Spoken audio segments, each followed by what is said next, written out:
Assalomu alaykum, hurmatli kuzatuvchilar, kanalimiz obunachilari. Bugungi videomiz Isuzu Encore 90 bazasiga ishlab chiqarilgan kran manipulyator haqida to'liq obzorni, ma'lumotlarni berib o'tamiz. Videoni oxirigacha ko'ring, siz uchun albatta foydali video bo'ladi. Birinchi o'rinda kabinasi haqida gaplashamiz. Encore 90 avtomobilimizni asosan 5 tonaliklarning ichida eng kattasi hisoblanadi, ya'ni orqa bort qismi 540 deb hisoblanadi. Yoniga eniga 2.2, balandligi bor, bir 50 santimetrcha aynan kran manipulyator uchun ko'tarilgan. Bu kabinasi asosan qo'shilgan funksiyalari ABShni bilasizlar, NPR 75, NPR 82 modellarimizdan sal farq qiladi. Ya'ni bakoyi, дополнительный qo'shilgan bo'ladi va ichki qismi asosan bir xil bo'ladi. Ko'rib o'tishingiz mumkin. Qo'shimcha bardachoklar qo'shilgan. Bunga alohida e'tibor beringlar. Ammo konditsioner, magnitofon, yon oynalari ko'tarib tushiriladi. Ishlash sistemasini ko'rsataman. Ikkala taraf ham va eng qizig'i asosan klientlarimizga, mijozlarimizga manzur bo'lgan tarafi bakovoyimiz albatta elektronli, bu ancha qulaylik yaratadi va qishning kunida bilasizlar muzlab qolish ehtimoli bor va qizdirib berish sistemasi ham bor ichida knopkalari bilan. Asosan kabinamiz shundan iborat. Endi bort qismimiz boya aytib o'tib ketgandek 540, masalan yukingizga, gabaritni katta hajmli yukingizga juda qulaylik yaratadi. Bu modelimiz aytib o'tib ketay, hozirda Samarqand avtomobil zavodida yig'ilmoqda, Promo Auto hamkorligida. Promo Auto firmasi hamkorligida. Ya'ni kran manipulyator ko'rib tursiz, bu 3 tonnalik kran manipulyator deyiladi. Srilansini o'zi 7 metrgacha cho'ziladi. Hozir mutaxassisimiz bor. Mutaxassisimiz o'zi ishlash sistemasini hammasini ko'rsatib, batafsil ma'lumot berib o'tib ketadi. Hurmatli kuzatuvchilar, ushbu mashinani narxi qiziq bo'lsa, videoni oxirida aytib o'tib ketaman. Videoni oxirigacha kuzating. Assalomu alaykum hurmatli mijozlar. Fortis Motors korxonasini bosh mexanigi Tohirov Ilhomjon bo'laman. Bugun sizlarga ko'rsatmoqchi bo'lgan avtomobilimiz Encore 90 bazasidagi kran manipulyatorimiz bo'ladi. Bu kran manipulyatori o'zi 3 tonnagacha yuk ko'tara oladi. Mashinani o'zi 5 tonnagacha yuk ko'taradi. Encore 90 mashinamizning o'zi 5 litrli Common Rail tizimida ishlaydigan turbo dizel dvigateli bilan jihozlangan, ya'ni xalq tilida solarkada yuradi. Tormoz tizimi bo'lsa pnevmatический, ya'ni havoda ishlaydi. Qo'shimcha ABS yordamchi tizim bilan jihozlangan. Hozir kran manipulyatorimizni qisqacha ishlashini ketma-ketlikda ko'rsatib o'tamiz. Birinchi navbatda mashinamizni zavodga olamiz.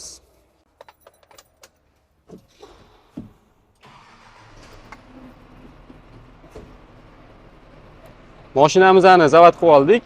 Zavodga olganimizdan keyin enshani qo'shamiz. Buning uchun seplenani bosib enshani qo'shamiz. Seplenani sekin qo'yib yuboramiz. Albatta mashinamizni ruchnoy tormozda turgan bo'lishi kerak. Hop. Oyoqlarni chiqarib olamiz birinchi bo'lib. Buning uchun bu yerda bizda rechak bor. Rechakni tepaga ko'taramiz. Oyoqni tortamiz. Oxirigacha tortamiz, o'zi to'xtaydi. To'xtaganidan keyin rechakni tushiramiz. Tushirganimizdan keyin mana fiksatsiya bo'ldi. Fiksatsiya bo'lgandan keyin oyog'ini tushirib olishimiz kerak. Ikkita rechakni ko'taramiz. Ko'targanimizdan keyin o'ng tomonga sekin tushiramiz.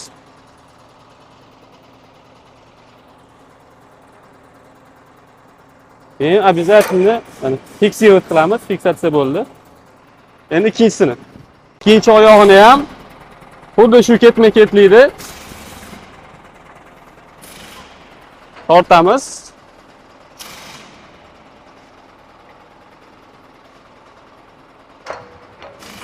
fiksировать qilamiz, fiksatsiya bo'ldi.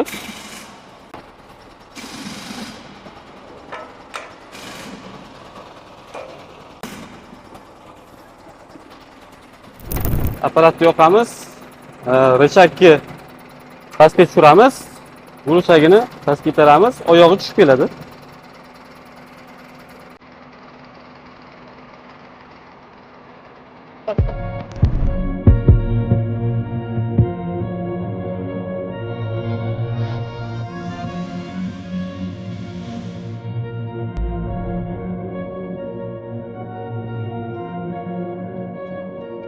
Xuddi shunday ko'tarib oldik. Ko'targanimizdan keyin xuddi shunaqa apparatni ozgina tushirib olamiz. Ходовой частьdan nagruskani olishimiz kerak ishlatishdan oldin. Va xolastoy rejimga qo'yib qo'yamiz. Mashinamiz ko'tarildi. Shassidan nagruska olindi. Endi kran manipulyatorimizni ishlatamiz. Kran manipulyatorimizni ishlatishdan oldin предохранитель bor. Предохранитель nimaga kerak? Mashina yurganida, chayqalganda strela o'ngga chapga borib kelmasligini ta'minlaydi. Albatta ishlatishdan oldin предохранитель olib qo'yamiz. Mana предохранитель shunaqa ko'rinishda bo'ladi. Предохранитель olib qo'ydik. Ana endi kran manipulyatorimizni ishlatsak bo'ladi. Va o'sha ishni qanaqaligiga qarab kran manipulyatorimizni ko'tarib tushirsak bo'ladi. Yuk asosan kran manipulyatorlar qiladigan vazifasi pastda turgan yukni ko'tarib bortiga ortish bo'ladi. Mana hozir buni qisqacha demonstratsiya qilib beramiz hozir.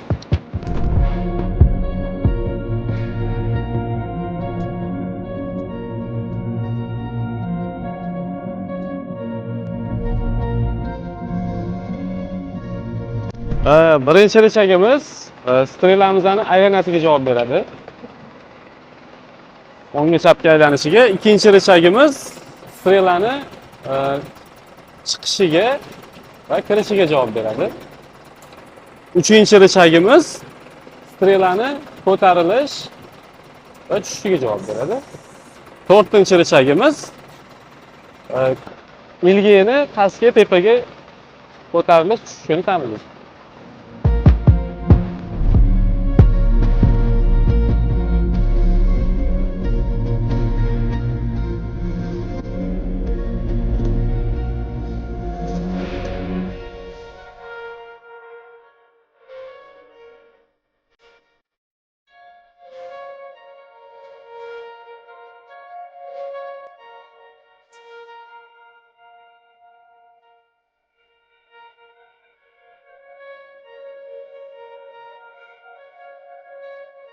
Videoning eng qiziq joyi narxi.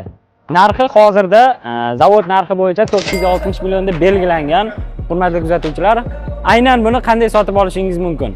Agarda imkoniyatingiz bo'lmasa 960 million so'm uchun kredit, leasing tizimi orqali ham xarid qilib olsangiz bo'ladi. Buning uchun eng kamida 25% bosh to'lov bilan xarid qilib olishingiz mumkin. Ya'ni hozirda Ipak yo'li bilan Samarqand avtomobil zavodi o'rtasida hamkorlik imzolangan va aynan shu hamkorlik bo'yicha sizga imtiyozli kreditni maslahat beraman. Ya'ni 2 yilga 18%, 3 yilga 20% va 4 yil 5 yilga 22% dan boshlang'ich to'lovingiz eng kamida 25%. Ko'proq bosh to'lov qilsangiz ham bo'ladi. Va leasinglarimiz 15% dan 17% gacha 3 yildan 5 yilgacha. Xolasangiz pasportni o'ziga, xolasangiz korxonangizga xarid qilib olishingiz mumkin. Kreditimiz esa faqat YTT uchun. Hurmatli kuzatuvchilar, sizlarni avtosalonimizda kutib qolamiz. Agarda yanada qanaqadir ma'lumot kerak bo'lsa yoki tushunmagan joyingiz bo'lsa, bemalol bizga murojaat qiling. 24/7 aloqadamiz. Bitta emas, ikkita emas, bir 4 ta telefonni yozib qoldiramiz. Bemalol murojaat qilishingiz mumkin. Sog' bo'ylar, salomat bo'ylar. Sizlarni Isuzu avtosalonimizda, ya'ni Fortis Motor'da kutib qolamiz.